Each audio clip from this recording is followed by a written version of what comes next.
Welcome, everyone, to the inaugural proof of concept poem after poem round robin reading. We are completely unrehearsed. Anything can happen, and it's a delight to have you here with us. I'm your host and participant, Lana Hechtman Ayers. I'm truly excited for this conversation about how poetry connects us as human beings with the phenomenal poets Sandra Yannone and Dion O'Reilly. Now more than ever, we need to focus on how much we share, how much more alike we are than different. Poetry connects us across all our emotions, grief and loss and love, and enlightens and informs us about experiences that are unique to others, clearing pathways for compassion and understanding. Poet Gregory Orr writes in Concerning the Book That Is the Body of the Beloved, every poem different, but telling the same story. And what I think he means by that is the human story. So Sandra Yannone, Dion O'Reilly, and myself will read from our own poems and another poem from each other's collections in a round robin reading and talk about the connection we experienced in the other artist's work. First, let me tell you a little bit about the poets um, and if you want to, you can go to their websites as well. And if you want to post your websites in the chat, Dion and Sandra, feel free to do that now or do that towards the end of the reading.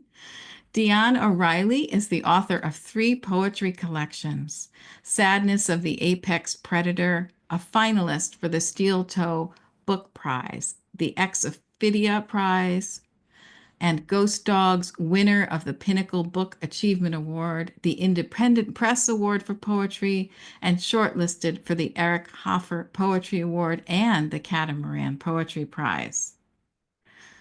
Her forthcoming book is from Floating Bridge Press and was a finalist for the John Pierce Chapbook Competition, and it's called Limerence. Dion is a podcaster at the Hive Poetry Collective, leads poetry workshops, is a reader for Catamaran. She splits her time between a ranch in Santa Cruz and a residence in Bellingham, Washington. Sandra Yannone is the co-founder and host of Cultivating Voices Live Poetry, an international, intersectional, intergenerational poetry group and reading series. She also hosts Last Tuesdays with Sandy, a monthly online reading for the Olympia Poetry Network subscribers, and co-hosts West East Bicoastal Poets of the Pandemic and Beyond online reading series. Her first collection of poems, Boats for Women, was published by Salmon Press in 2019. And we'll be hearing poems tonight from her new collection out this year, also from Salmon Poetry, The Glass Studio. She lived in the Northwest for over 2 decades, directing a college writing center, but now is cultivating her love of poetry and all things vintage and nautical in the comfort of her New England hometown. And some exciting news. She's been selected as the new poet laureate of Old Saybrook, Connecticut. And I can think of no better ambassador of poetry than Sandra Yannone. As for me, I'm Lana Hechtman Ayers, managing editor of 3 small presses, Concrete Wolf, Moonpath Press, and World Enough Writers. I lead Amherst Method generative writing workshops and help poets organize their manuscripts. I'll be reading from my latest collection, The Autobiography of Rain, available from Fernwood Press this year. I write in a room over the garage in my home, this room, in Newport, Oregon, on the unceded land of the Yacona people and their descendants. My favorite color is the swirl of Van Gogh's Starry Night. It is an honor to read with these 2 brilliant poets. And I'm going to begin the reading tonight with a poem of my own called If I Carry My Mother, which is after the poet Marjorie Caesar. If I carry my mother, I hope it is little more than her brown eyes, unremarkable as beans, that scowl at me from the mirror, or these bunioned feet, wide as pontoon boats and clumsy on ice or dry land. Let her never materialize, never spill from my satchel of DNA with all her bigotry, vengeful, venom-driven outbursts, curses, her bitter woe is me personality. Or if she must bust through my inner armor against inherited ugliness, let it only be my mother from her last years, steeped in dementia, when she believed she carried a talking dog named Patchy on her shoulder, who loved to sip coffee right out of her cup and paw everyone high fives. Only when she'd lost her mind did my mother become a facsimile of someone kind, and for such a brief, brief time. But oh, how I loved that dog. And I'm going to read from The Sadness of the Apex Predator by Dion O'Reilly, her poem, Station. Sometimes I wake to the call of a train, though I know there is no train. I think I'm in my old bed, my childhood house, house filled with absence, like a friend drove off a cliff, or the neighbor shot the horse. The shock of loss every day in that house, with its stink of sour milk, grit in the rugs, fleas, swollen dogs, the bay window light falling on an empty chair. Perfect ranch house blown apart by bad renovation and neglect. Now the rooms are empty of wailing or song. My old room is stuffed with a staircase, my sister's impassable to enter through its stuck sliding door. Our mother lives there alone. One mother in 20 rooms, sleeping open-mouthed, tipped in a lazy boy. And although I can't love her for making me crawl through gauntlets of whips and slaps, to emerge each time like a wet purple infant, I feel her there by herself in her strange dream of mastiffs following her through endless rooms. And I'm the lonely one, listening to the ghost whistle of a train leaving for somewhere else.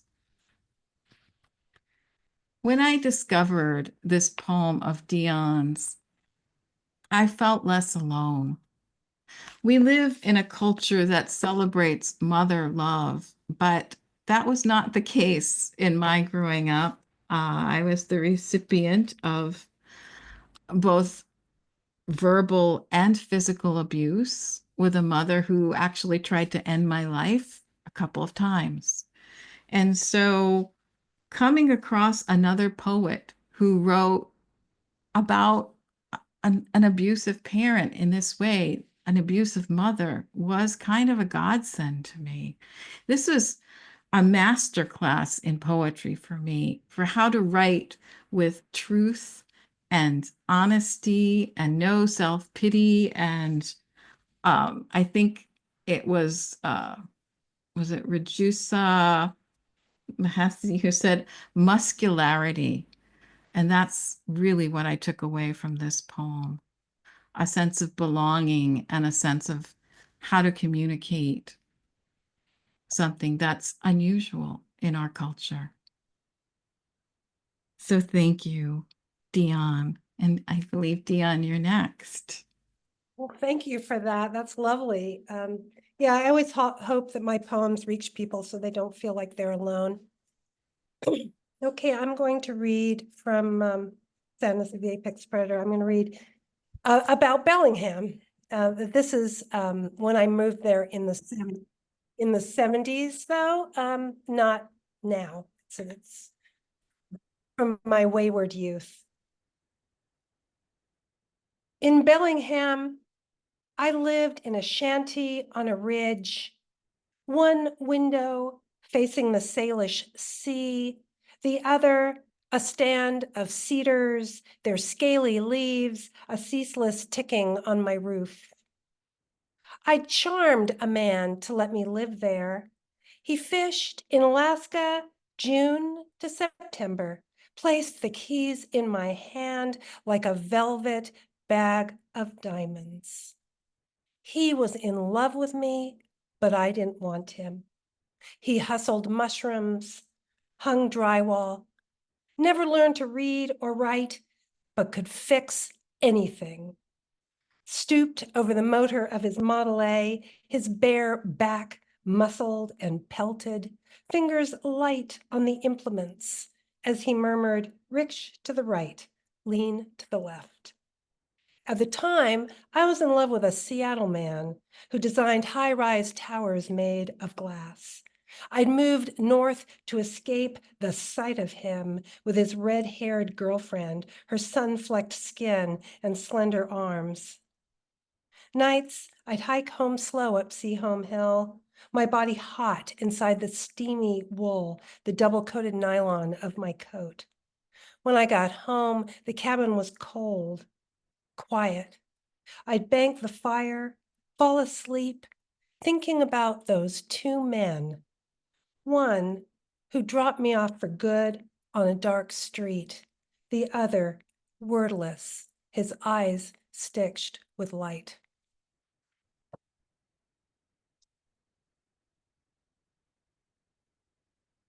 Now I'm going to read from Sandy's book, The Glass Studio, and I'm going to be reading Flight Plans.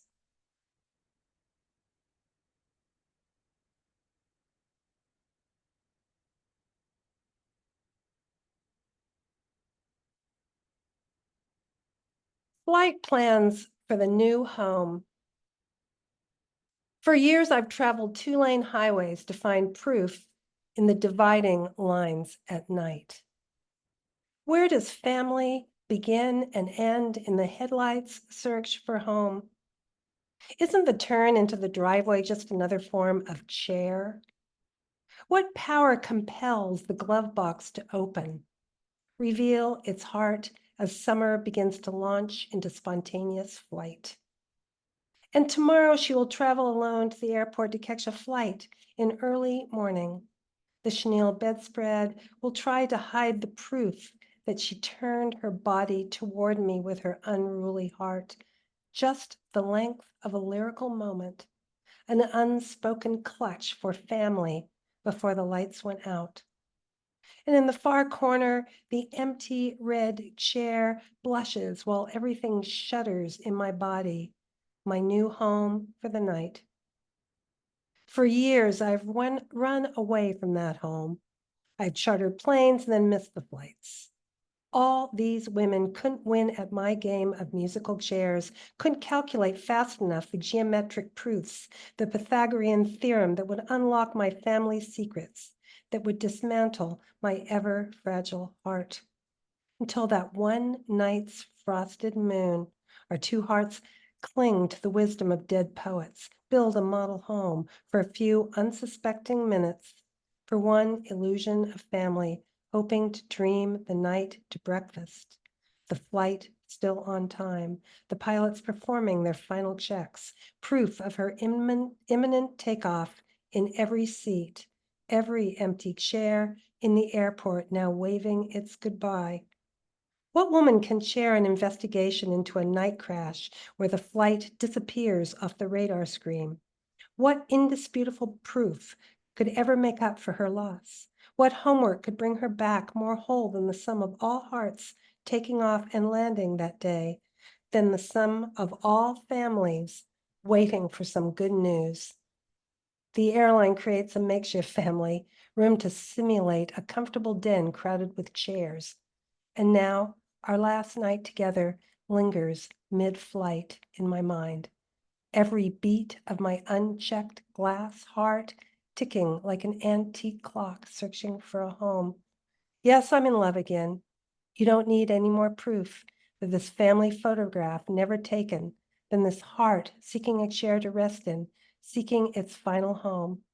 The delayed flight always harbors my fugitive proof. Well, what resonated for me in this poem, whoops, I lost it. Here it goes. What resonated for me in this poem is this search for connection, this thwarted search for connection.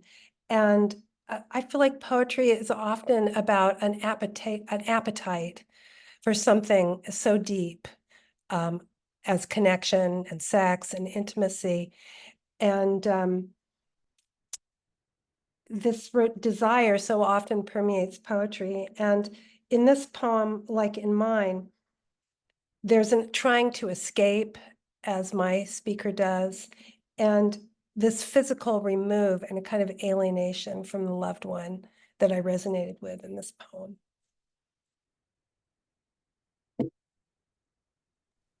Well, first of all, thank you, Lana, for organizing this amazing opportunity to converse across poems. I love the concept. And I'm thrilled to be here for the inaugural reading. And yeah, thank you, Dion, for that reading of flight plans for the new home. And I'm just looking forward to the whole evening. I have what's so amazing for me, I'm almost reaching, I'm very close to my 1 year anniversary of the Glass Studio. And I'm actually reading poems tonight from the Glass Studio that I don't usually read when I'm doing a reading. So that's quite exciting for me. And this first poem is called Glassware of the Finer Points. It's on page 33. The first time it worked, she says, about jumping through the window to grasp his attention. She is stirring the ice cubes in her clear drink, trying to recast the broken glass to its molten form, to remember her body easing through liquid rather than this hard, jagged time of her life she's never really wanted to escape. She imagines drama as a way to reach him.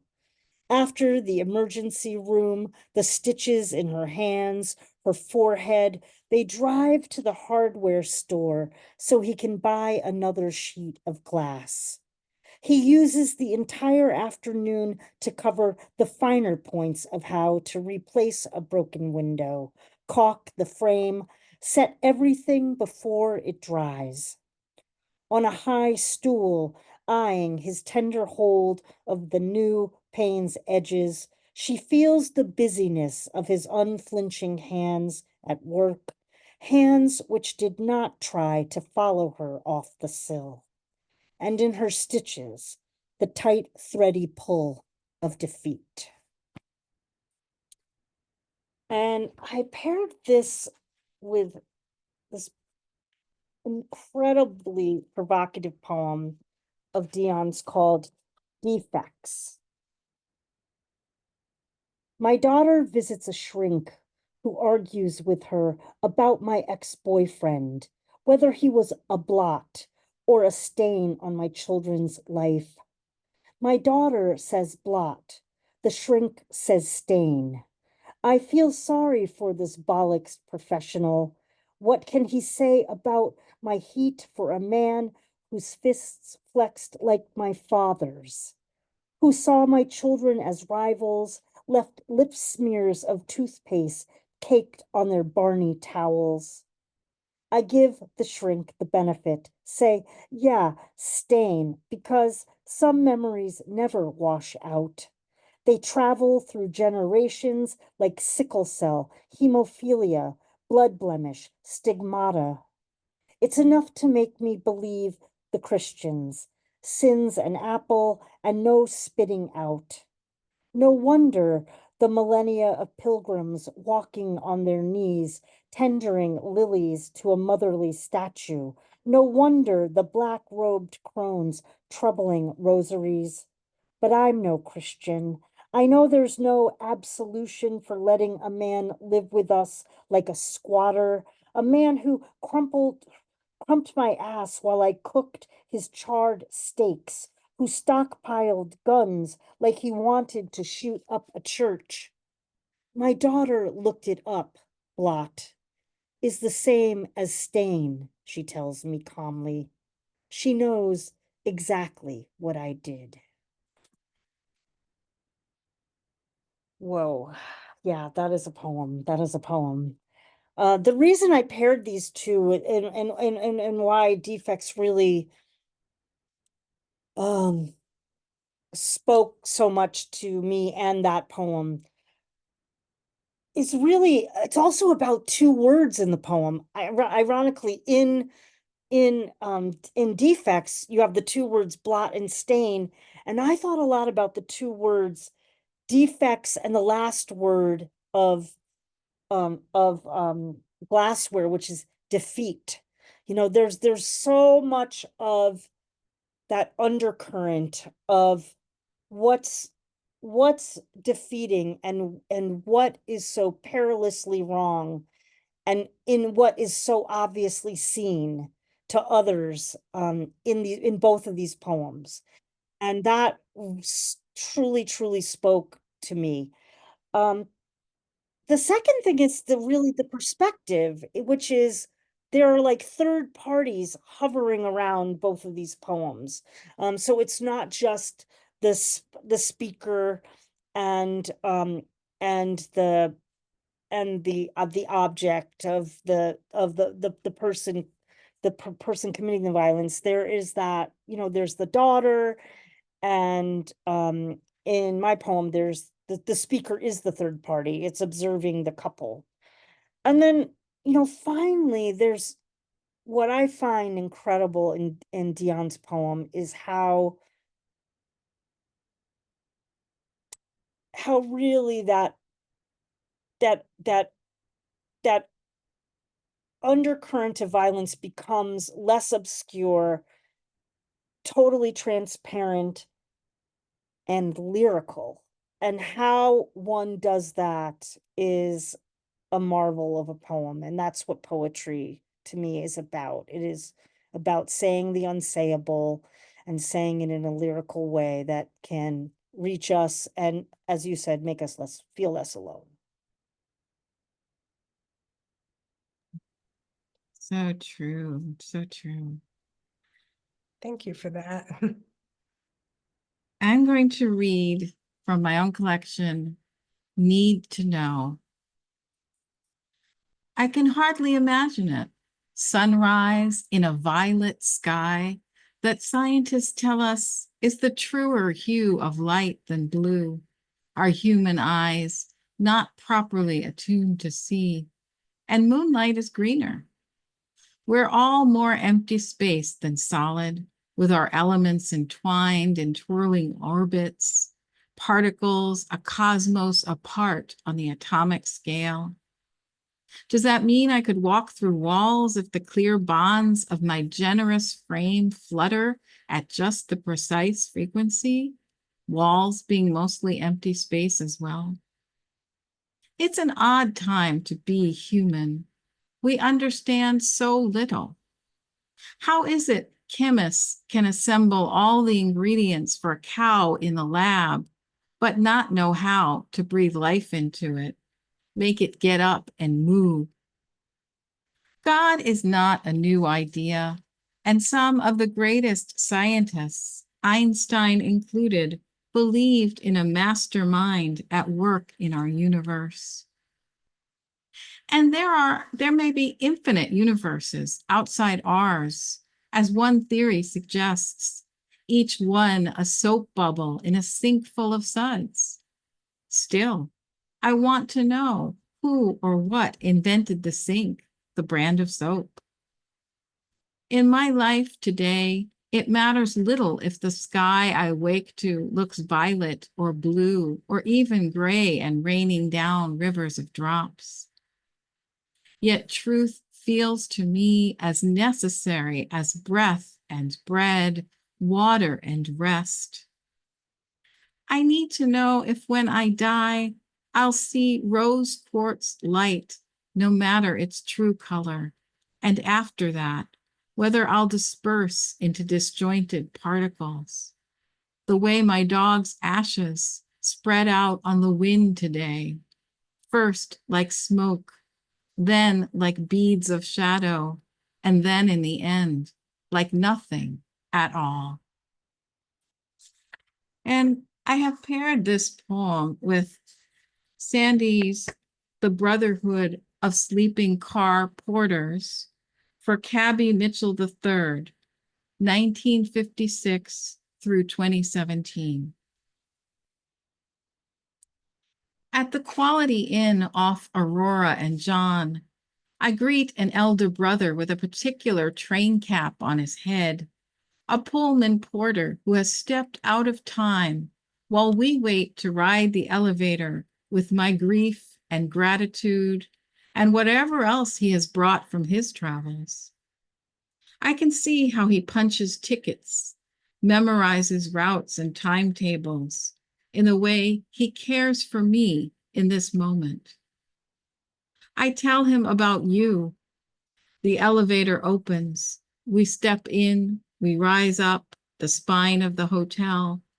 And even though it's just the Quality Inn, nothing ornate or special or flashy, I think about how this unadorned Seattle box might transform into Charlie's great glass elevator and take me to the highest floor of the sky just to be with you a bit longer, knowing I would need to return, and not entirely sure why the divine chose this timetable at this appointed hour on this particular day, nestled inside this week, tucked inside this year, during this crazed century.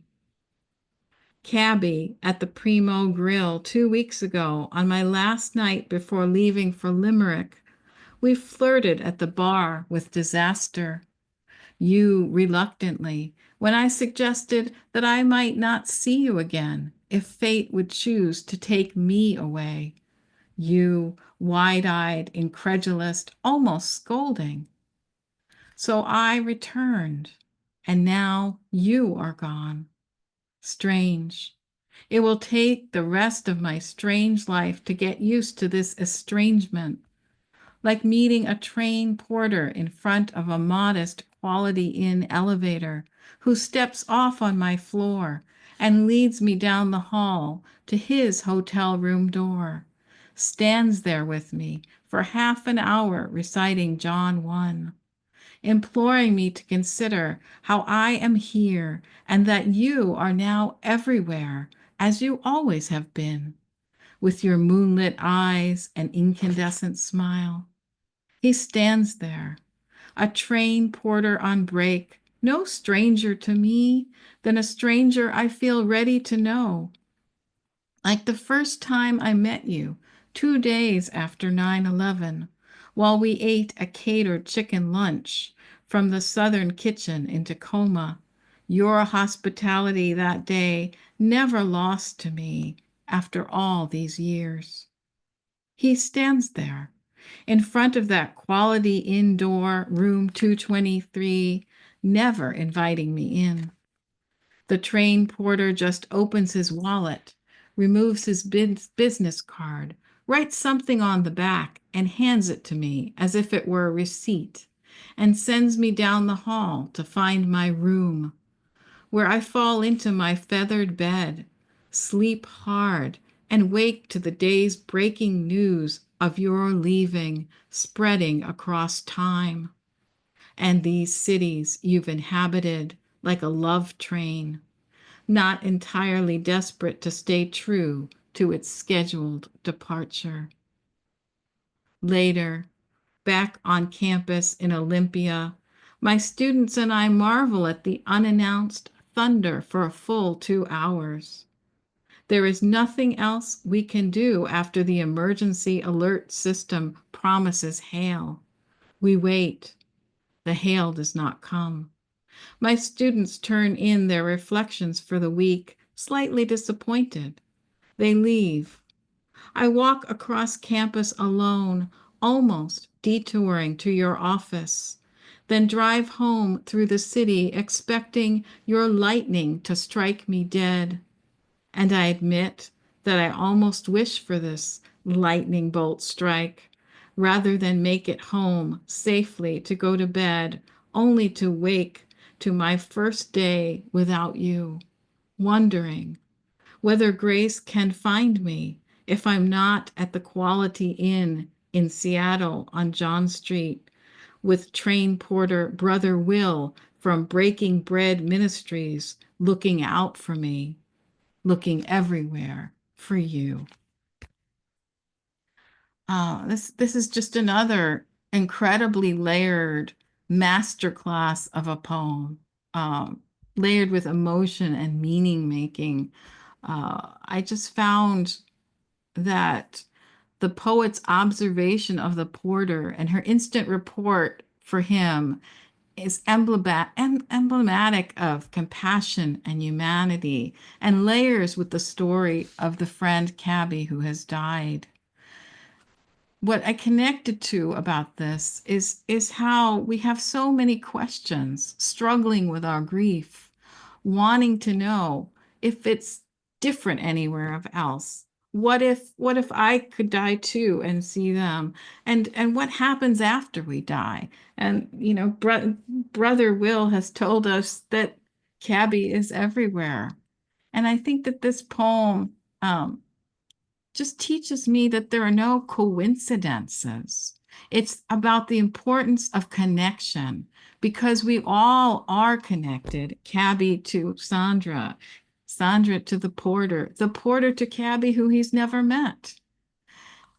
And at the end of this poem, I get the sense that grief is survivable. And it doesn't matter, as I'm asking what we do in this life really, except that we're here to help one another. Sandra's poem teaches me helping one another, being there for one another. That's why we exist on earth.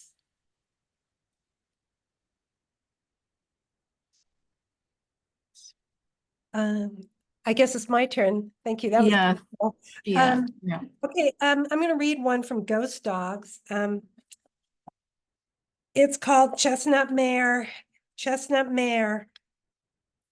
I have no reason to walk to the pasture anymore. To stand at the gate calling her name. To see her head swing up. Hear her nicker from wide nostrils as she gallops toward me, her thoroughbred muscles precise and angular with a machine's strength churning beneath her glowing coat. To grab a handful of mane, swing onto her back, lie face up, my legs dangling along her ribs while she drifts with her own lazy purpose out the gate, eating clover and yellow vetch, milk, thistle, and barley, down to the full-flowing river, my body becoming the sound of her big teeth, cutting grass, her fur, musk like dusty alfalfa, my life, her steady gait, taking me on some unknowable path.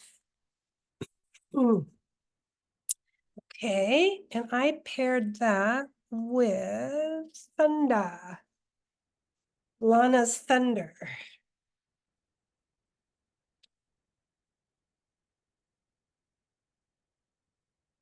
The dark horse in the late spring meadow is not a metaphor. She grazes alone under a trembling gray sky. Her flanks ripple like a nervous waterfall.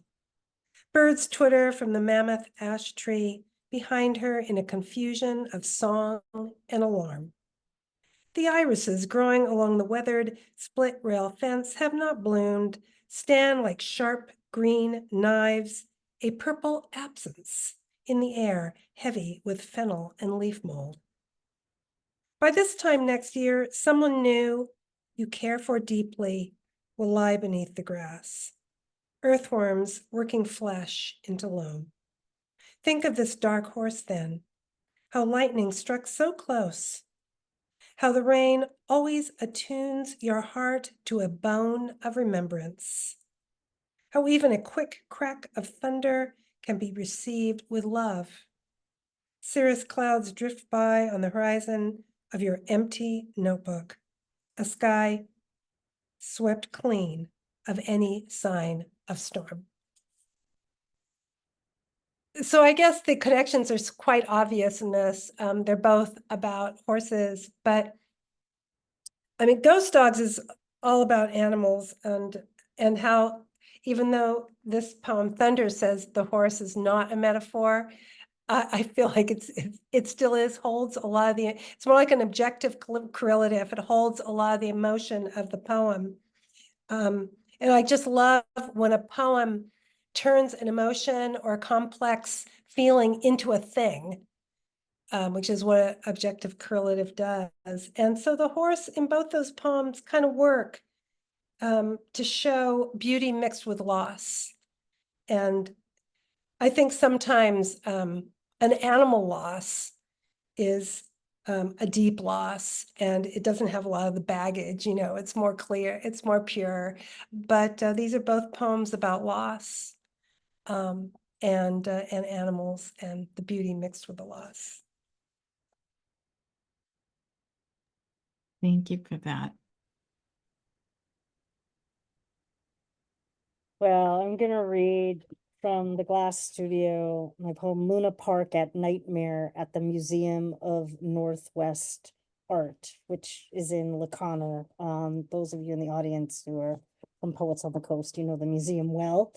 We often do an ekphrastic writing workshop there on those Septembers when we gather, and I'm so excited to pair this with Lana's poem. So this is Luna Park at Nightmare at the Museum of Northwest Art. To make something from nothing, perceived, smothered, like the wounded field that becomes carnival overnight. Suddenly, an island is a merry-go-round of technicolor wedding cakes, sacrificing bodies to the strange American bleeding sky. The individual object is easier to dismiss than the sum of her ridiculed subway tokens. Pen caps, flower frogs, Dixie cups, sipping straws. How do I become insignificant like this? How did I become thrown away? Love has a tinny taste of crinkled foil. Refuse is not the same ice cream flavor as refuge. Remember this. Remember her. Remember each lick until your teeth knock again on the sugar cone's door. Remember how her cotton candy pretended to heave moonbeams like wrapped candies cast from the sweaty palms of parade float dwellers. Do not pretend you are anyone other than your original origami double. Take a nap under the swirled staircase in the Museum of Northwest Art. No one will notice you jumped ship to spin mandalas of sacred trash. No one will ask why you chose this particular life of fortune teller's crimes. You gave her up. For what? Better sleep? See, I just lost those sticky fortunes of something female inside my head, a jangle of foreign coins drizzling through my fingers. Trust me, Mylar casts a different shade of abyss than broken windshield glass. If I can keep today quiet, her face may have a chance to survive nostalgia. I may rust into more than a museum can ever hold. I was so fortunate to read the autobiography of Rain as part of my Sealy Challenge this summer. And this is just absolutely one of my favorite poems in the collection, among many favorite poems that I have in the collection, truth be told. And it begins with an epigraph by Octavio Paz. I'll get to that in a moment. This is things you will only learn about me when it's too late. Listen to me as one listens to the rain. Octavio Paz. I wanted to grow up to be an astronaut so I could escape the gravity of childhood. My first crush was on the winter night sky. In a crowd of people, mosquitoes bite me first. Sleep was never a friend. Barbie, a sworn enemy with her wasp waist and long, straight blonde locks. My dark hair never grows much below my ears. Hula hoops and I reached a discordant truce. I failed at everything, some things more than once, some things hundreds of times. This hasn't stopped me trying. The forest canopy is my adopted family. Coffee is a verb. Poetry is breakfast. My heartbeat aligns with Atlantic Ocean's pulse. Klutz, I have spent my entire life falling, first in love with shadow, then chiaroscuro. Once I pitched down a hill in a city park, could have kept rolling forever, except my head collided with a cedar tree and stopped me. Thankfully, the tree was unharmed.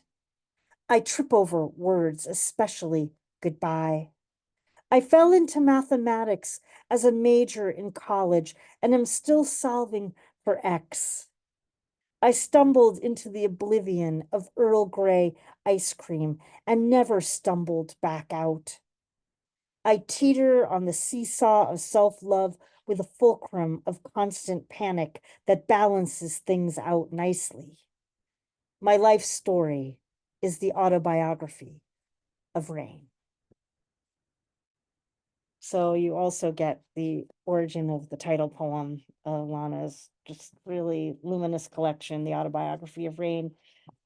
Why I paired these two poems together and what I'm so struck by is that litany of ordinary objects transformed by metaphor in her poem, and how they are at constant odds with each other, and like stumbling into oblivion, but stumbling into the ecstatic and the transcendent.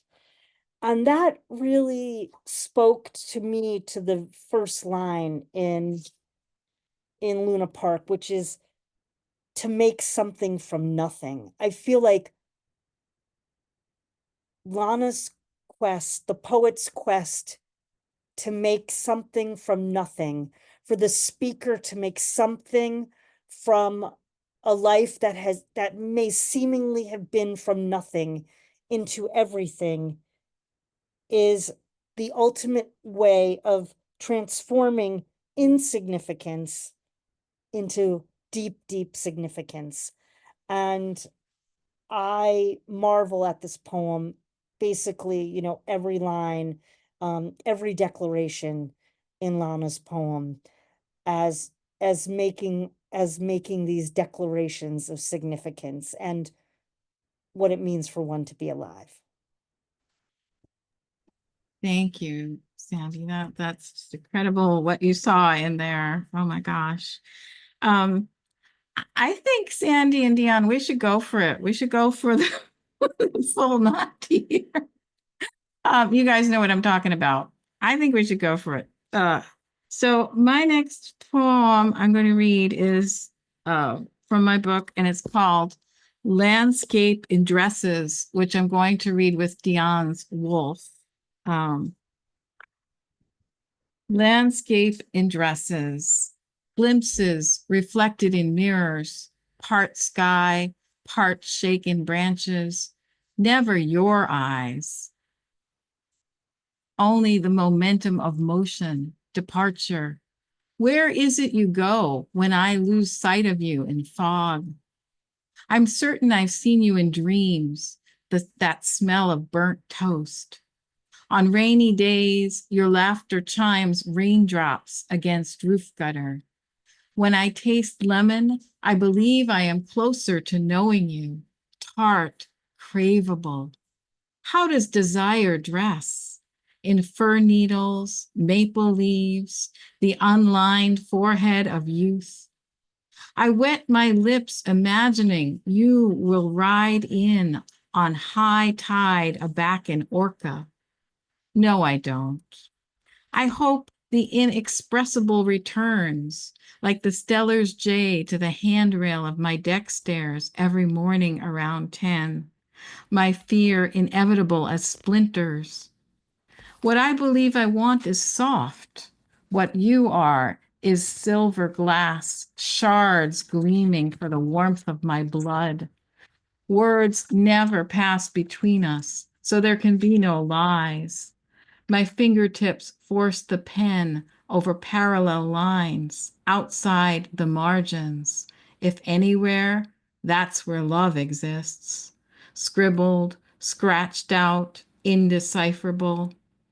When I look into the reflection of my eyes, all there is shaded lake surface, murk brown, a single pebble radiating out ripples, siren call for help. And this is Wolf from Dion O'Reilly's Sadness of the Apex Predator. Wolf. I'm trying to forget a man I don't want to forget. He could harp the strings of my body with his space-time eyes. You could be a dancer, he said, and I danced. You could be a sparrow, he said, and I sang. Now I see the curve of his back, the half moons of his fingernails in river rocks and languishing clouds.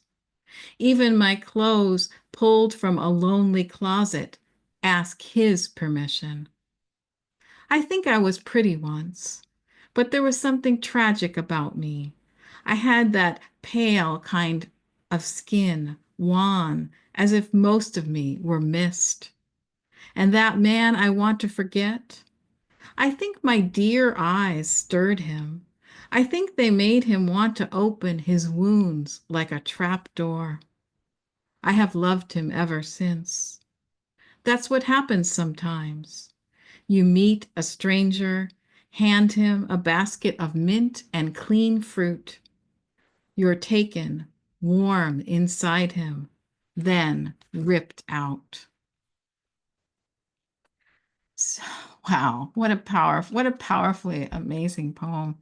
Um, the reason I paired these is because my poem is about someone I loved who was ultimately unavailable to me. He needed the experience of being with others, but he was one of the most creative people I've ever known. And when I was with him, I felt more alive, more creative, just more. I didn't know if I didn't really feel like I deserved him, but he was what I thought of as a soulmate at the time. And I was devastated when I lost him. And what I felt, this deep connection to Dion's poem, was that this was an experience that others have had, but her experience taught me that really what a soulmate is someone that sparks something in you you didn't know was there, was possible.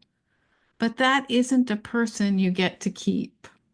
What you get to keep is your deeper sense of knowing yourself. And man, I needed that lesson. So thank you.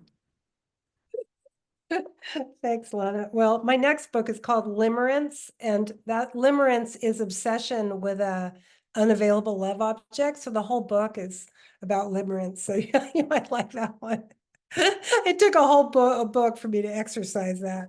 Okay, this one now I'm going to read another one from Ghost Dogs, which is like I said, animals tell the story of my life in Ghost Dogs. So this one's called Why Did I Call My Pig? I watched my mother call her, watched my sister too. My father tried to catch her. She was quick, my piebald oinker. Her squeals greased the air. She knew the jig was up, ran to the farthest corner, down by the creek and the steep ravine, hid in shadows under oak trees, rooting prickled leaves and acorns with her wet, ringed snout. My huge baby, companion on aimless teenage days, when I balanced on the fence post, listening to her belly-deep rumble, stick scratched her itchy, thick-skinned back. The butcher with a rifle stood impatient by the Chevy truck, its hook and chain ready to haul the limp sow up, to scrape the skin and slice the stomach in a thin red line, bowels spilling, glazy as moonstones. Forgive me. To show off my small power, I called her, the one she loved, and she came running.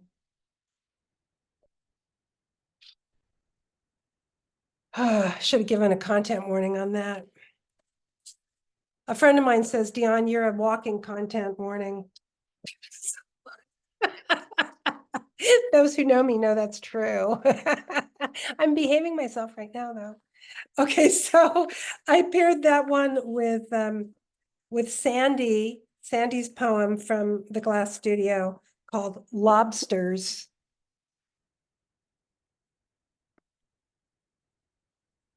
Lobsters. Every summer, against my wishes, my grandfather escorted me to a lobster shack on Bearskin Neck in Rockport, Massachusetts, heaped in slimy, perspiring tanks. The lobsters lumbered over each other for the best position in the dank water, as if trying to break each other's backs. My grandfather held my hand tightly. We were the only living things not drenched in seawater. Men in slick plastic overalls, the color of seaweed, jawed loud orders over my head. In the tanks, the lobsters fought, too. At eye level, I saw them up close, the gladiator jaws. The antenna snapped off, bewildered, on the floor of the tanks like swords separated from their hands. The less agile lobsters, I assumed dead or dying, buried at the bottom, some hampered by a single claw lost to a battle somewhere at sea.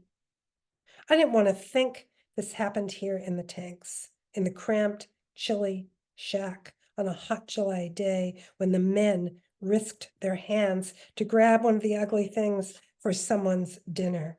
How anyone could eat one, I never understood. At the Museum of Northwest Art, the glass lobster resides pristine, blown deep ruby red, barnacled in cobalt. The ink black beaded eyes, the wide segment of tail, ready to shuffle like shiny new cards. And the claws, those robust claws. I want to break into the polished glass case and crack them open to taste their sumptuous New England meat. But it is all wrong.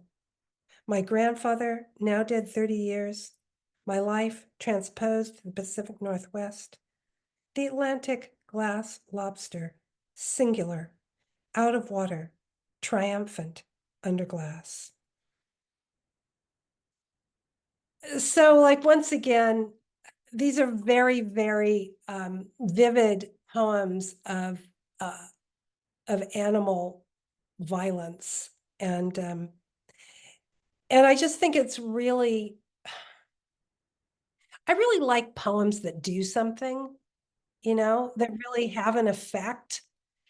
And it is really powerful how violent the world is. So I think we're coming at this in a really honest, visceral way. The lobster at the end here is made of glass and it is triumphant.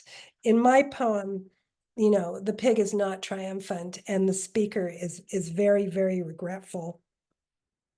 But the speaker, in a sense, is triumphant in my poem because she recognizes what she does and she grapples with it. How destructive the ego is. And really that was like what was happening in my poem, is the destructiveness of my ego. So yeah, it's adults grappling with violence experienced in their youth in both poems. Thank you. Thank you, Dion. I mean, just hearing both of you read my poems is its own gift. And then the gift of hearing the connections, another, oh, wow. And I also want to say about limerence, I was having a conversation with a beloved a few months ago, and she was asking me about the word limerence, which I did not know. And I got all excited. And then I found out about your book. So I cannot wait for your book, Limerence. Oh my gosh.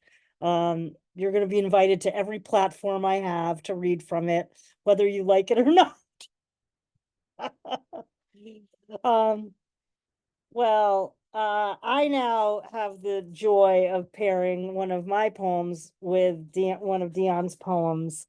And the obvious thing that you'll learn is that they're both sestinas. So we'll get that out of the way. But they're very, very different. We'll talk about that in a moment. The Glass Studio, Carolyn Wright was the one that let me know that my manuscript had 4 sestinas in it. You will now have heard 2 of them after hearing Willows and Razors. Willows and Razors. The moon needs no razor to smooth its face. I look out the window at the shadows of the willow and ponder a woman I know who loves stones. When she finds one, she conceals it like smoke ready to leap from the tip of her tongue, then opens her palm to tip the world's grace. When I take the morning's razor to my ragged face, trying to scrape last night's smoke from my chin, I stroke out from my mouth so as not to cut my stone lips that want all her willow. I grew up next door to a young willow. The branches hung over me like fingertips reaching inside a glass jar for stone jam. Its taste, like lust or love, razor thin until deciding whether to flame out or flare up like a firestorm smoke. In turbulent times, alarm clocks send smoke signals to prospective lovers in their willowy sleep. Their dreams move each other out of their separate cities' beds. Restless, I run the tip of my finger to test the antique razor's edge, then slide the blade across a stone to make both the steel and the stone sharper to my touch. Will her body turn to smoke if I ask to kiss the small of her back? Will the razor's sharp desire cut through her willowy blouse? I ask these questions out loud so as not to tip my hand at an inconvenient moment when out of the blue I may need to out myself as a recovering stone butch. I ask respectfully, like jars on countertops ask for tips. I ask my next door neighbor, a horse named Smoke, if he loves to gaze at the willow in my front yard as much as I love the razor's tip of its hat to my fresh smoked skin. My hand now, an outstretched stone, a willow branch, I offer to any woman seeking razors. And now we will move to Sister Sestina. And this is from Sadness of the apex predator. Sister Sestina. Hard to believe once all I wanted was to be pretty, to be loved. My older sister's body was made of men, desire drunk men, gilded with belief in the pull tide of her body. I saw it so often. I wanted it too. I was not loved, only beaten, but I wanted to be pretty. I knew I'd never be pretty, never unravel men, pull their love from their throats, make them believe what they wanted was the ruby heat of my body. I was told a woman's body was a sting to be pretty, a scorpion to be wanted by the ember eyes of men, a witch made safety. I believed what I was told about love, but it bought me no love, no light in the hollows of my body. Back then, my sister believed our mother's incantations. Be pretty, let your scent enscorl men. To be wanted was all she wanted. Maybe because we were beaten, love became the breath of men. When our beaten bodies lit them with panic, we felt pretty, believed. We didn't want to be sisters, only bodies safe from the whip, loved, pretty. Men would split us like fruit, believe us. I could spend the whole reading talking about that, Sistina, to be honest.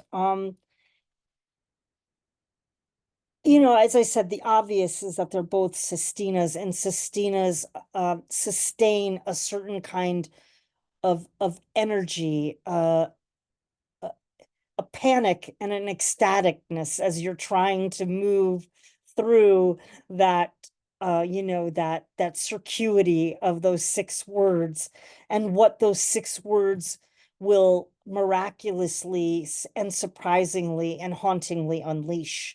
And that's kind of what I saw as the Sister Sestina unfolded, as I was reading it. And I think that that same kind of recognition that the body, there's that book, The Body Keeps the Score, is really playing itself out in both of our poems. And regardless of what the gender pairings are in the poems. And really, that how to be loved, all those perilous, perilous questions that come up about how to be loved, play themselves out in words like pretty, which is such a mundane word, but in Dion's poem, it becomes the whole world, that word, and it becomes very prismatic. And so finally, in this pairing, what I kind of to take a cue from Lana, what I really learned is, a poem allows both beauty and its pain to transcend, and that both of those things can be true hauntingly at the same time. So thank you so, so much, Dion, for that. Just incredible, incredible Sestina. Really a lesson in a Sestina. So each of us is only going to read one more time. And I just thank you so much to the audience for hanging in for this. It's a learning experience for me, for sure. And I'm going to have the delight to read, along with my poem Creed, Sandy's poem, which I think is probably everyone's favorite poem, one of everyone's favorite poem of Sandy. So I will be reading David Cassidy Writes Me a Fan Letter from the Great Painted Bust Beyond after I read my creed. And even if you have to run, you have to stay to hear to hear me read this poem because I love, this is one of my favorite poems of hers, but all of them are probably my favorite poems of hers. So I'll start with Creed, which is from my book, and it's after Wendell Berry's manifesto. I have sworn prayers in the chapel of poetry, a faith whose answers abound in every language, whose questions, abundant as rain, fertile the earth. Each morning, my waking prayer is different. Today, Wendell Berry tracks the page with fox paws. And before I go to sleep tonight, my own tired hands will muddy the notebook with nearly illegible hieroglyphics about serrated crow's wings shredding dusk. Faith is a metaphor for ocean, but also a simile for sorrow. This afternoon, seated in the last pew of the forest, cedar boughs wave their needled branches against uncompromising sky, like beseeching arms of yet another mother whose child was felled by violence. I wonder if I have chosen my religion wisely. Fidelity to the images words create makes me vulnerable to hope. The air howls and pounds, and I can't tell if it's the wind or the sound of my heart throbbing in my head. The news is grave. Sunlight seems like forever. Earth will survive us, heal for millennia until the scars humanity made are greened over. For now, all I want to do is pray day and night. Pablo Neruda, Emily Dickinson, Warsan Shire, Langston Hughes, Alison Luderman, Patricia Fargnoli, Richard Blanco, Maya Angelou. I want to trust in the art of language, how remarkably words mirror our unbearable beauty that struggles yet rises and rises to the surface of love.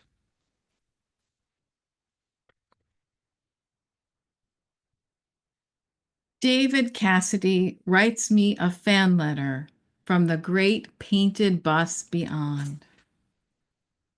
From the pages of all those Tiger Beat magazines you purchased with your allowance, I become more like sugar with each poster you pulled from the centerfold staples.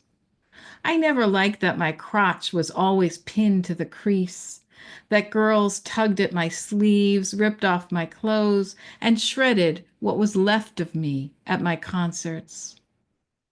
I was hoping to be a firefly that feasted on night flowers, leaving my scent behind with my original songs, the ones no one heard over the din of those pop hits that ABC's money moguls shoveled into my mouth.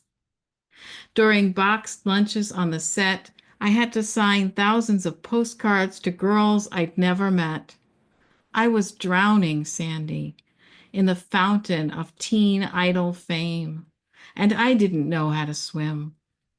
Who does in that kind of water? So I vanished into those cheap newsprint pages of 16 magazine. I became a paper ghost of only the drugs and sex, and only the drugs and sex told me I was alive. What can I say? Why am I risking this from the great painted bus beyond to share with you? I think you know better than the lyrics to I Think I Love You. Every poem is a spotlight that shines the light back into your eyes. You need to keep them open to honest desires. Don't get caught beneath the undertow of the trapdoor's weight. Come on, you know how to escape, to get happy. You almost do it every day, except you act like it's your shadow side. You never let yourself fully embrace the miracle of you. I sang all those songs on all those albums that I know you still sing when you are alone or driving with your sister in her van. I know you gave a private concert to Tara Hardy in your living room, that you have 2 microphones at the ready to practice when you feel inspired by songs you wore down the needles in your preteen bedroom to hear over and over.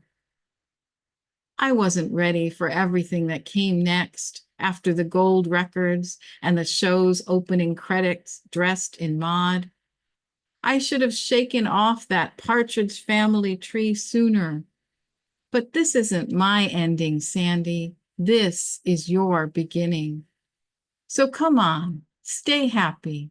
Swallow my songs, my prayers for that girl long ago who loved me as no one could. Retire all those faded fan magazines. You know you are happier when you are unlocked, unleashed from inside the glass house where you've been waiting your whole ludicrous life to sing. What a great in David Cassidy's voice. And what speaks to me is how something so pure as our intention to speak the truth and connect with others through our poetry and our songs gets muddied by the hierarchical capitalistic realm that taints the beauty of pursuing art for art's sake. Um, and in my poem, I'm sort of asking about, well, why bother if you're not going to win the Nobel Prize or Grammy? Does any of it matter? Uh, and David is saying, well, when the fades and accolades do come, don't get caught beneath the undertow of that trapdoor's weight. I mean, yes, yes, yes. And, I confess that my faith in poetry, and I do call it my spiritual practice, makes me feel more hopeful for humanity. And ultimately, we're watching global warming and we're watching a divided nation and we're watching an unbreakable glass ceiling. But David Cassidy says, you are happier when you are unlocked, unleashed from inside the glass house where you've been waiting your whole ludicrous life to sing. So I believe him. I believe we mustn't lose heart. I believe we mustn't give up. So thank you, Sandy, for bringing us this message for Davy, from David Cassidy, and letting us sing our songs and letting us poem. Thank you. Oh God, that's so great. Yeah, I mean, the Partridge Family, they were sort of pure joy. So these last two, I'm going to say how I feel like they connect before I read them, so we can end on a poem, if that's okay. And I feel like there are, I don't know if you people know what a cenote is, but it's a deep, just hole in the jungle filled with water that all of a sudden it's round, it's perfectly round.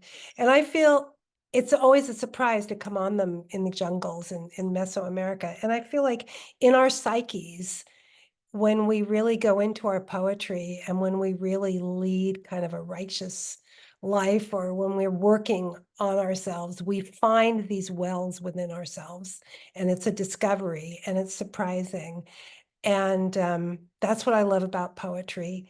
And I feel like both of these poems I'm about to read are about encountering these unknown wells within ourselves that are sometimes guarded by dark beasts, but they are not to be feared. And there's nothing to be feared in our minds if we go in there with the intention of just discovery and acceptance. So I feel like both of these poems kind of approach that idea, and that's why I paired them together. The first is from Lana's autobiography of Rain, and it's called Artist Studio Condemned. And it looks like it's a prose poem. Artist Studio Condemned. I want to own the ocean. carry it inside me. Soul of persistence, engine of timelessness. Instead, I walk around, grief swirling through my veins. Cut me and I bleed gray. No, you say, impossible, but fields of mustard inhabit the past. Somewhere there's a library from which all anatomy books have been stolen. This year, the lavender lost its scent and its way. The serenity of salmon is the same river of their birth as their death. My neighbor is building a new porch. Perhaps she'll raise a swing to watch sunsets, like the satisfaction of the second hand on a clock that never stops circling. My father was partial to tapioca pudding with, he requested, enough whipped cream heaped on top to tickle the clouds. How can anyone define happiness better than that?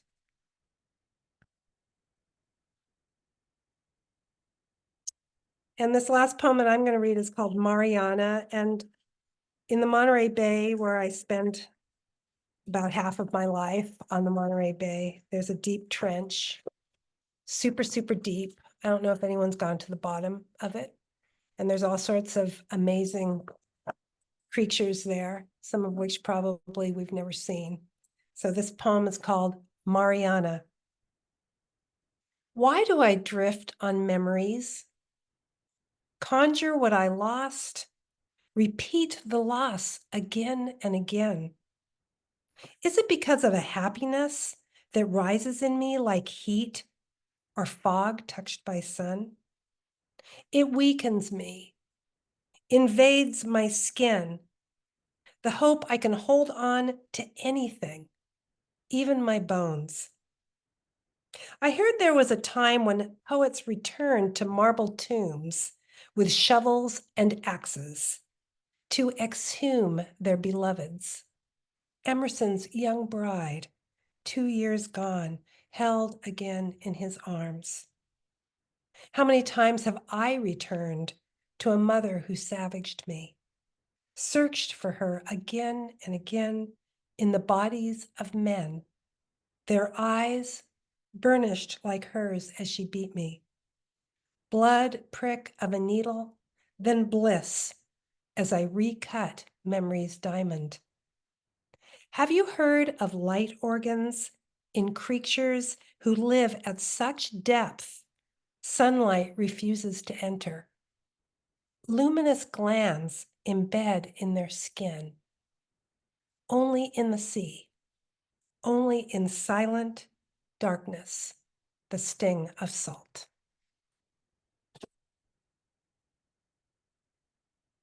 Thank you, Lana. Thank you, Sandy. Thank you for the 23 people that have hung out in there till the end. And thank you to those who left early too. Well, we just got 2 more poems now, and Oh, yeah, no, it's all good. It's all good. It's all I good. didn't realize that. We've got one more. Oh, okay. It's all good. It's all good. It's all I good. got it wrong. It's all good. Yeah, I'm gonna end with the comments. And so I've paired a poem that folks have heard from the Glass Studio quite a bit. It is one that I was reading a lot before the Glass Studio came out. It's called Gratitude Workshop, and it's written for a poet that I studied with when I lived in Boston and during my MFA, Lucy Brock-Broido. So it's called Gratitude Workshop, notebook number 12, 1991. When it's Lucy's voice, I won't tell you the whole story. I think many of you in the room know the story of how I found the notebook and found things that Lucy had written. I had written down quotations from hers and decided to stitch them together with my own abandoned lines from that notebook. Gratitude Workshop, notebook number 12, 1991, for Lucy Brock-Broido, 1956 to 2018. She said, poetry is about demons and to trust the interior of ice. I ruminate over all the advice we must endure in this world, a precarious stack of dishes at the edge of the sink, or a game of midnight freeze tag in a field of no moon. She said, "Don't apologize. Don't explain. If 14 fish swim past, what does the 15th look like? The darkest hour of the recurring bruise." She said, "Court tension and risk. They don't exchange names. They don't even shake greasy hands. About doubt, it's terminal, more than a blessing. Forgiveness is another night of testimony. How is it you remain unmarried? I told myself it was the mattress. I had a bed. I did not lie. I find fire delectable and can sleep." She said, "Be careful not to be too good." So I pretend to fidget with some anger, in simplicity, the simple. Let the day bear out its breakdown of horoscopes, like coins that disappear into the glass face of a parking meter. All descriptions must be revelations. I can forgive only the first gray hair, and in response to my longing, I burn the toast. Thank you, Lucy Rockbroido. And to me, this just seems like the perfect poem to end our reading on. And it's just so amazing that it landed this way. I love it. And this is Lana's poem from the autobiography of Rain. Folks, just run out and get this book, give it to everybody you know, as well as, I mean, yeah, I'm buying like 1 million copies of this book too and giving, yeah, and giving this just astounding Sadness of the Apex Predator, folks. Like, both of these books must be in your collections. I think I'm gonna put it in my Sealy challenge for August if I do it, because I really want to write about it, but I don't write reviews, even though I do. So this is Lana's poem, Why I Write. The person-sized dog who sleeps between my husband and me each night can no longer jump up onto the bed on her own. She tries and fails, so I leap out behind her in the dark to catch her back legs and propel them up the moment her front legs make the attempt.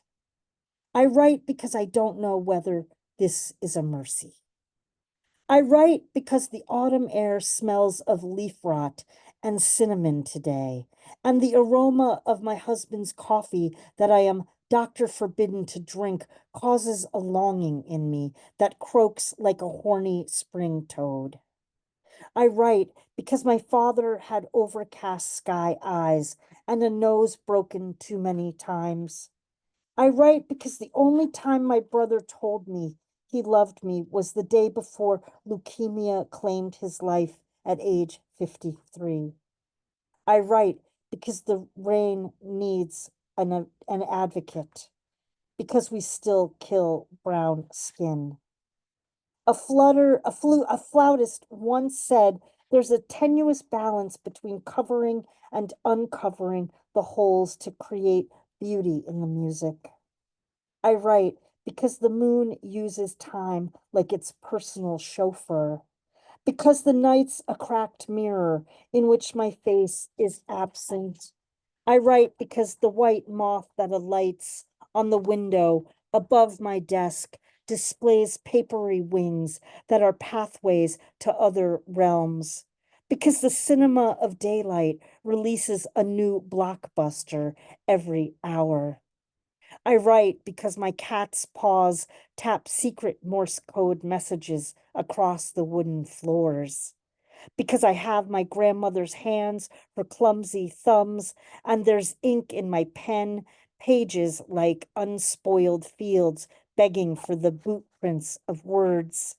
I write because a woman's womb is not inventory, because hope is not a sold out event, because heartbreak is as common as bird song, but as complex as frost patterns in the woods on a new moon eve.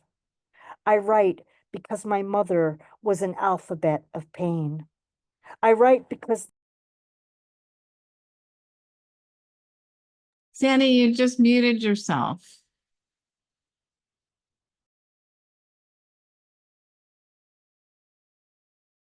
Oh, I'm so sorry. Okay. All right. I write because my cat's paw taps secret Morse code messages across the wooden floors, because I have my grandmother's hands, her clumsy thumbs, and there's ink in my pen, pages like unspoiled fields begging for the boot prints of words. I write because a woman's womb is not testimony, because hope is not a sold out event, because heartbreak is as common as birdsong, but as complex as frost patterns in the woods on a new moon eve. I write because my mother was an alphabet of pain. I write because the storm battering the roof patters more softly than the regrets that echo in the canyon of my memories. I write out of love. Folks, I paired these two poems because ultimately they are poets' poems about process and about love. The disparate, unconnected, becoming connected, both slanted love poems at every turn. They are both written out of love, written with love, and written within love. And that seems like a really great way to close out our reading tonight. So thank you to Lana, Dion, and to all of you for being in love with us in poetry this evening.